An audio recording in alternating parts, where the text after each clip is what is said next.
Waalaikumsalam. Ya Bu, kita sama-sama salam guru penggerak. Ya Bu. 1, 2, 3. Salam guru penggerak. Iya. Pagi ini saya bersama dengan Ibu Pranowoyati, ya Bu ya. Dalam kesempatan ini Bu Pranowoyati ini mewakili Kepala Sekolah SD Negeri 1 Purnama Tunggal, ya Bu. Karena dalam kepala sekolah kita masih dalam keadaan sakit, jadi belum bisa untuk diwawancara. Jadi saya mengambil peluang untuk melibatkan Bu Pranowoyati sebagai rekan sejawat saya untuk saya wawancara. Ibu berkenan untuk memperkenalkan diri dulu, Bu. Assalamualaikum warahmatullahi wabarakatuh. Waalaikumsalam warahmatullahi wabarakatuh. Nama saya Pranowoyati. Kemudian saya mengajar di kelas 1 SD Negeri 1 Purnama Tunggal. Sudah kurikulum merdeka ya? Kita sudah melaksanakan kurikulum merdeka. Ibu bisa memberikan biografi Ibu dulu, Bu. Pendidikan di mana, kemudian lahir. Saya lahir di Wonokarto tanggal 27 Juni tahun 1971. Kemudian saya memulai pendidikan saya itu di TK waktu itu, kemudian dilanjutkan dengan SD Negeri 1 Hadimulyo Metro, kemudian melanjutkan di SMP Negeri 1 Metro, kemudian dilanjutkan pendidikan saya SMA Muhammadiyah 1 Metro, mengambil jurusan fisika waktu itu. Kemudian saya pernah juga mengenyam kuliah di Politeknik Pertanian, itu D3 ya. Kemudian yang terakhir karena saya ingin melanjutkan ke dunia guru, kemudian saya melanjutkan pendidikan di Universitas Terbuka. Tahun berapa lulus, Bu? Itu lulus tahun 2010. 2010 sudah lulus. Terus saja. Kemudian saya bekerja di SD Negeri 1 Purnama Tunggal sampai sekarang. Sebelumnya selain di SD 1 PT sudah mengajar di tempat lain, Bu? Sudah sih, dulu pernah mengajar di SMP Yayasan Pendidikan Islam YPI di Sekutif Mataram. Oh, itu SMP ya? SMP. Oh, SMP. Ya, Bu. Ibu, saya ini ada tugas dari guru penggerak untuk mewawancara, ya Bu ya. Nah, ini akan ada beberapa pertanyaan yang akan saya tanyakan ke Ibu. Ya, kita mulai aja ya Bu ya. Yeah. Yang pertama, Ibu, selama Ibu di SD Negeri 1 Purnama Tunggal, ini yang pasti kan Ibu pernah diberikan kesempatan untuk mengambil keputusan dalam membuat program atau memajukan sekolah atau untuk memimpin pembelajaran di sekolah ini. Nah, Ibu, bagaimana sih Bu? Ibu bisa mengidentifikasi apa saja Bu yang kasus yang merupakan dilema etika di sekolah ini? Ya.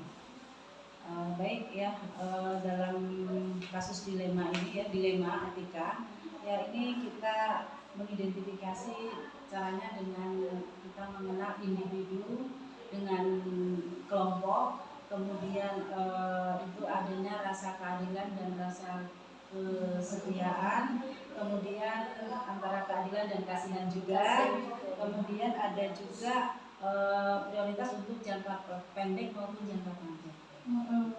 Bu, kalau untuk individu dengan kelompok itu, Ibu kasusnya apa Bu biasanya Bu yang ada di sekolah?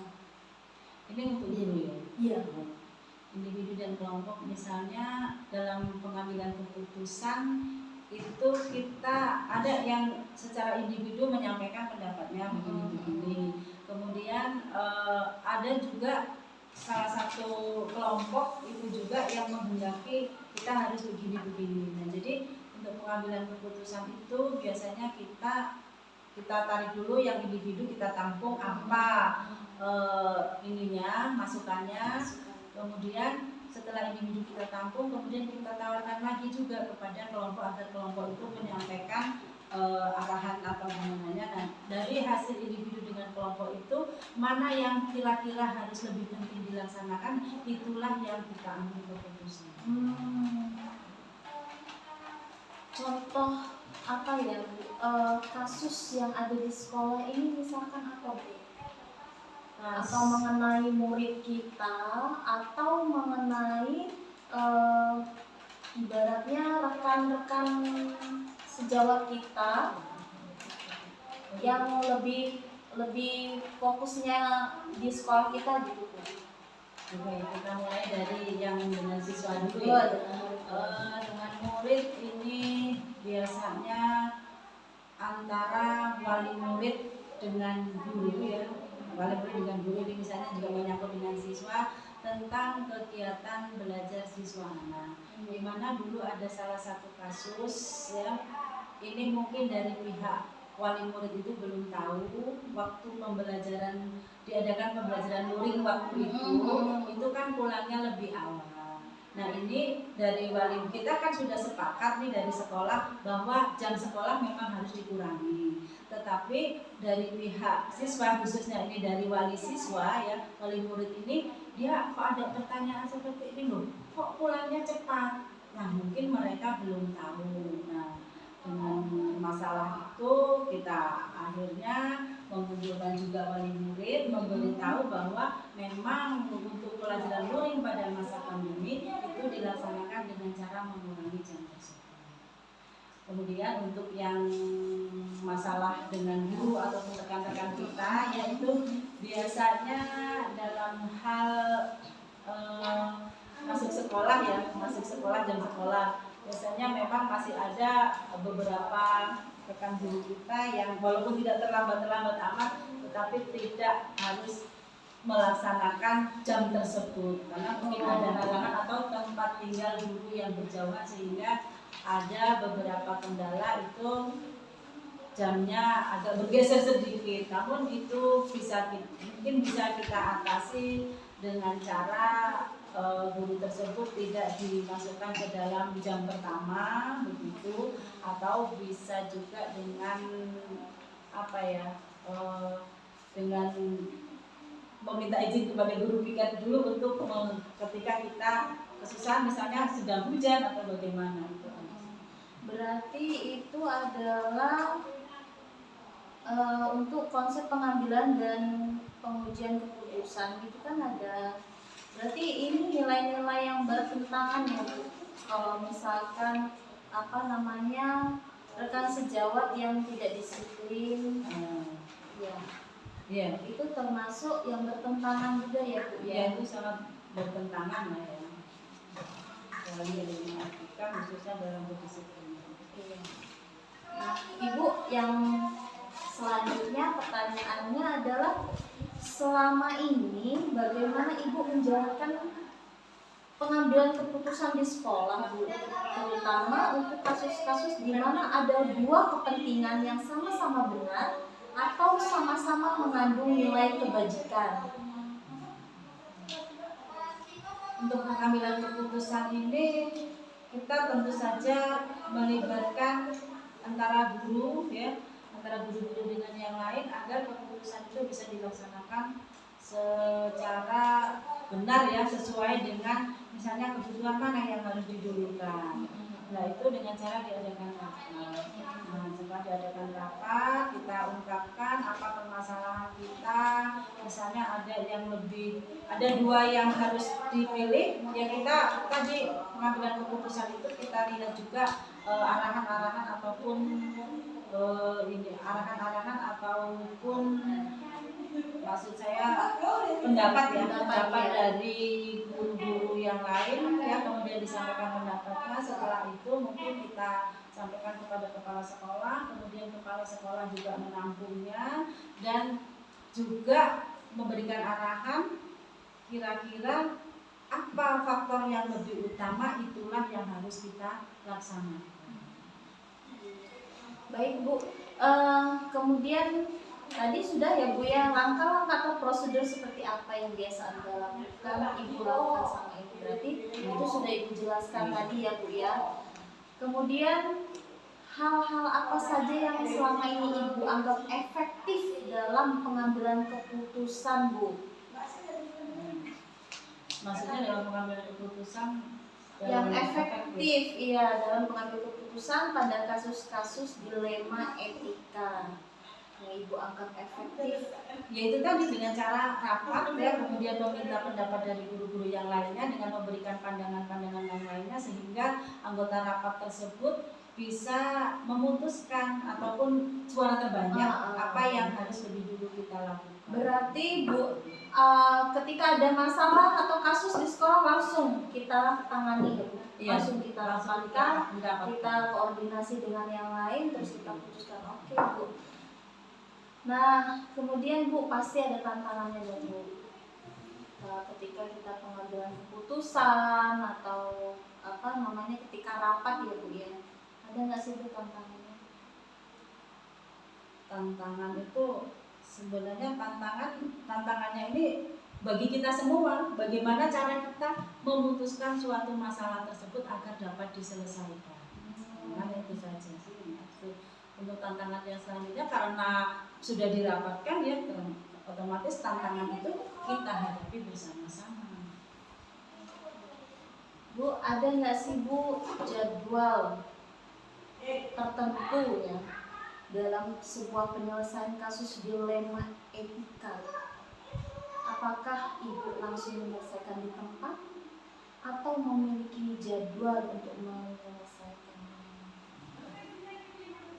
Tergantung ya, kalau misalnya masalah tersebut harus diselesaikan saat itu, kita selesaikan saat itu. Misalnya pada waktu anak berkelahi itu kan tidak mungkin kita nanti jadi kan kita harus selesaikan di tempat juga itu kalau berkelahi. Cuman kalau misalnya masalah pembelajaran yang mungkin lebih baik ada waktu khusus ya, misalnya diadakan sebulan sekali ya, itu diadakan rapat untuk mengetahui apa-apa masalah yang ada di sekolah kita. Berarti dijadwalkannya untuk yang pembelajaran ya Bu ya. Tapi kalau untuk seperti kasus siswa itu langsung kita tindak ya.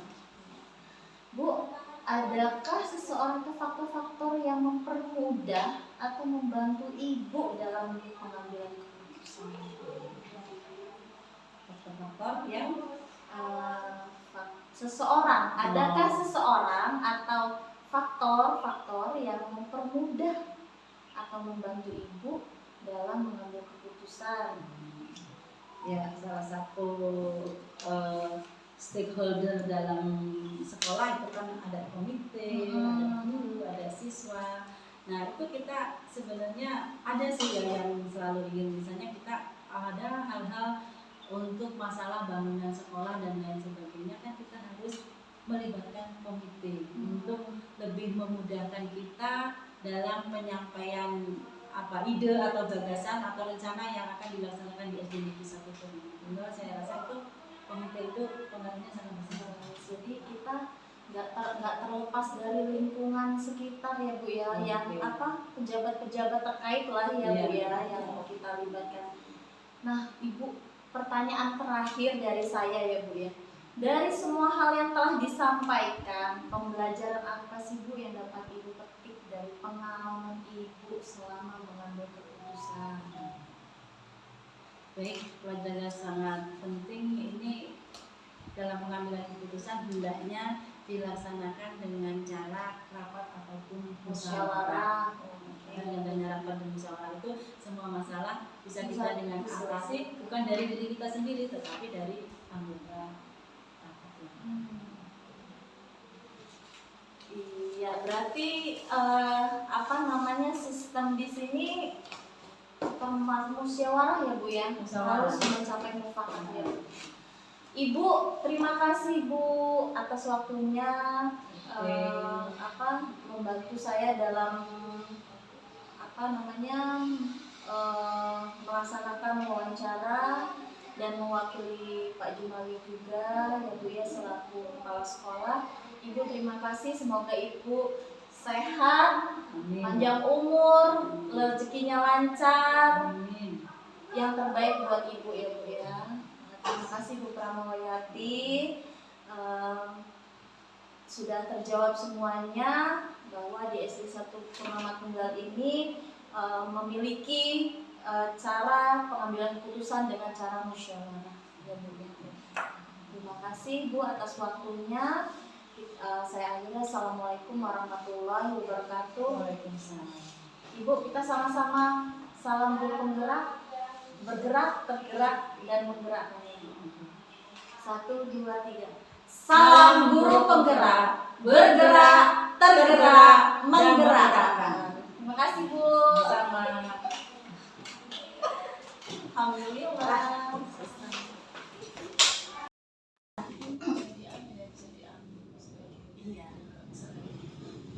Assalamualaikum warahmatullahi wabarakatuh. Ibu, kita salam guru penggerak dulu ya Bu. 1, 2, 3. Salam guru penggerak. Ibu, selamat pagi dengan Ibu Yuli, Ibu Yuliati ya Bu.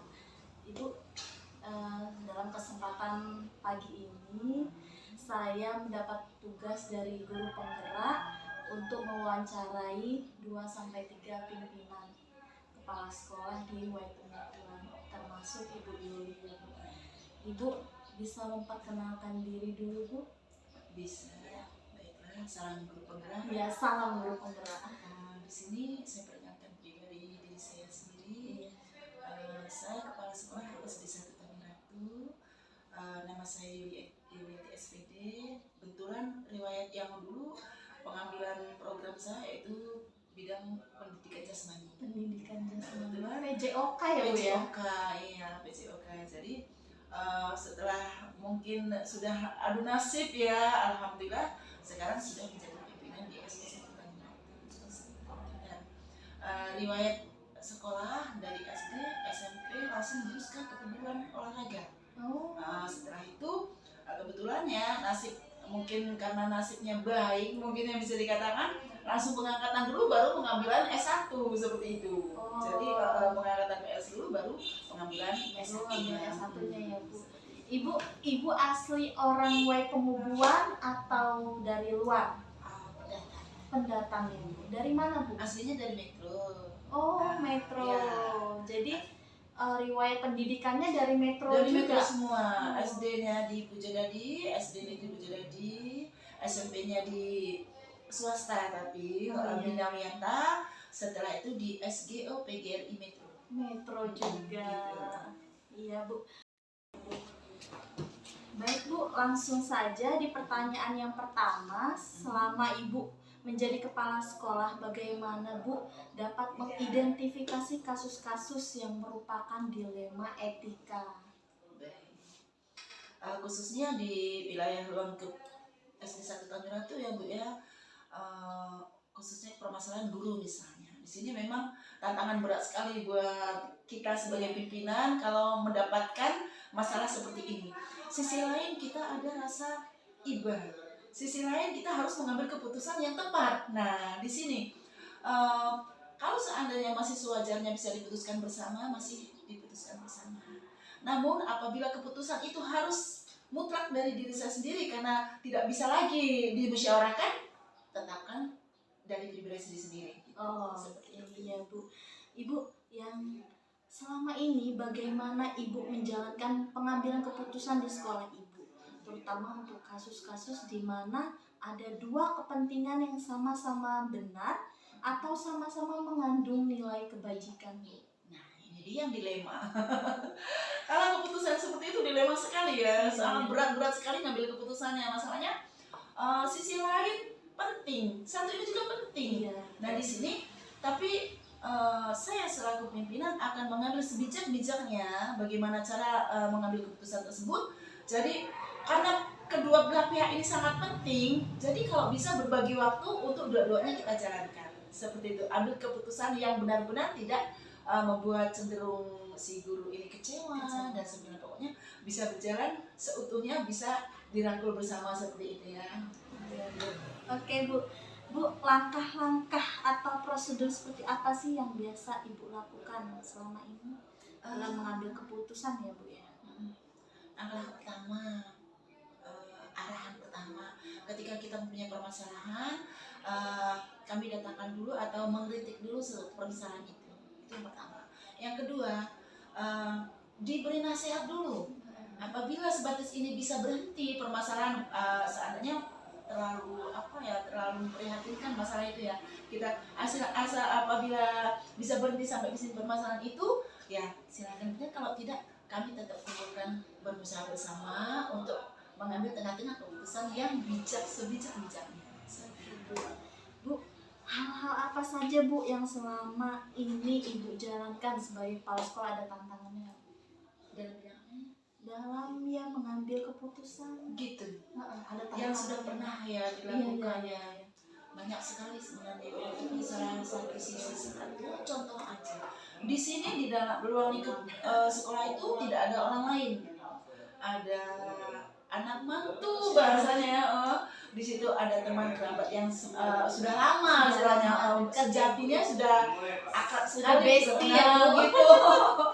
Jadi ketika mereka ada permasalahan, nah di sini cenderung sangat terbebani buat diri kita terbebani sekali. Kita kan nggak bisa memutuskan permasalahan ini harus berpihak sebelah, walaupun toh itu adalah penyakitan, tapi di sini insya Allah dalam semua permasalahan yang ada di situ, ada sih permasalahan yang ada di situ, tapi alhamdulillah dengan satu orang dan sisi guru bisa kami putuskan bersama, dan insya Allah saya pribadi bisa menyatukan mereka kembali, walaupun persaudaraan itu antara pribadi ya. Sebenarnya kalau pribadi itu nggak boleh ya dibawa ke sekolah, nggak seperti itu. Kadang-kadang kan kita kan nggak tahu masalah pribadi dibawa ke sekolah. Nah di sini kami arahkan, kalau masalah pribadi tolong di luar sekolah. Nah kalau di sekolah sini mari kita pecahkan bersama, seperti itu.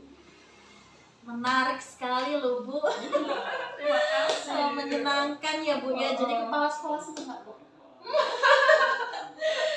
Ada suka dukanya ya Bu ya. Pokoknya ada pahitnya, asam, manis, dan semuanya ada lah pokoknya. Nano-nano ya Bu. Nah Ibu, apakah Ibu memiliki sebuah jadwal Bu? Jadwal untuk menyelesaikan kasus di sekolah atau langsung menyelesaikan di tempat? Suatu permasalahan apabila dia menyangkut cerita lama bahasanya ya, berkepanjangan, itu dijadwalkan. Namun apabila detik itu permasalahan detik di situ, ada di situ permasalahannya, kita rasakan sekaligus di situ. Jadi tidak tertimbun-timbun mau besok-besok. Jadi maksud Bu ini kalau bisa ya hari ini ada permasalahan, hari ini selesai tanpa menunda-nunda waktu, seperti itu. Oke. Bu, ada nggak Bu seseorang atau faktor yang mempermudah Ibu, membantu Ibu dalam mengambil keputusan? Kalau sifatnya ingin membantu sih kayaknya mungkin pihak dari guru tidak akan seperti itu ya Bu ya. Bu saya bantu permasalahan, kayaknya tidak. Cuma kadang-kadang kalau sudah benturan ada permasalahan, kami bilang mungkin mereka memberi solusi seperti itu. Tapi itu juga boleh ditawarkan, apabila Bu Yuli masih bisa memutuskan permasalahan ini, akan Ibu putuskan sendiri. Memberikan pendapat. Memberikan pendapat, memberikan arahan, ya sama-sama kita bicarakan bersama gitu, supaya ujung-ujungnya masih tetap bersatu. Iya. Seperti itu. Ibu yang terakhir, menarik loh Bu. Bicara sama Ibu, dari semua hal yang telah disampaikan, pembelajaran apa ya Bu yang Ibu bisa petik dari pengalaman Ibu mengambil keputusan? Pengalaman yang Ibu petik, insya Allah selama ini semua permasalahan, khususnya buat SD 1 Tanjung Ratu, alhamdulillah semua permasalahan bisa diselesaikan. Setelah itu berakhir dengan indah bahasanya. Yang penting tidak ada lagi berkecamuk bahasa. Toh kemungkinan di belakang sana kita nggak tahu, tapi kerukunan, kedamaian SD 1 Tangerang itu insya Allah dan alhamdulillah selama ini tetap bersatu dan menjunjung tinggi kejayaan SD 1 Tangerang. Amin. Masih ada kelompok guru yang sangat-sangat bisa menghargai, bisa merangkul dan saling menghormati dan menghargai seperti itu. Ibu, saya sebagai guru penggerak bangga bisa mewawancara Bu Yuli, Kepala Sekolah SD 1 Tanjung Ratu. Ibu tetap semangat memajukan sekolah Ibu, kemudian semoga Allah memberikan kesehatan, kesabaran, kemudian umur panjang, lancar rezekinya dan keluarganya bahagia ya Bu ya. Ibu ada pesan nggak buat saya? Sih ada pasti pesanan supaya berkesan ya. Jadi begini, terima kasih juga buat Ibu bisa sedikit mengorek penjelasan dari saya pribadi selaku kepala sekolah SD 1 Tanjung Ratu. Mudah-mudahan apa keterangan dari saya bisa memicu kedepannya lebih baik untuk menjadi guru penggerak yang sangat prioritas seperti itu, yang sangat bisa menjunjung tinggi guru penggerak dan bisa tertular gitu. Amin Bu. Mudah-mudahan dari sekolah Ibu ada ya. Insya Allah mudah-mudahan sudah ada contoh ya, sudah ada contoh mereka bisa mengikuti seperti itu. Alhamdulillah, pokoknya masuk di guru penggerak tidak akan sia-sia. Bu, ini apa nih? Iya Bu, terima kasih Bu atas waktunya dan kesempatannya Bu. Kita Bu, salam guru penggerak, kemudian bergerak, tergerak, menggerakkan. Iya. 1, 2, 3. Salam guru penggerak, bergerak, tergerak, dan menggerakkan. Terima kasih Bu. Semangat ya. Iya Bu, sama-sama.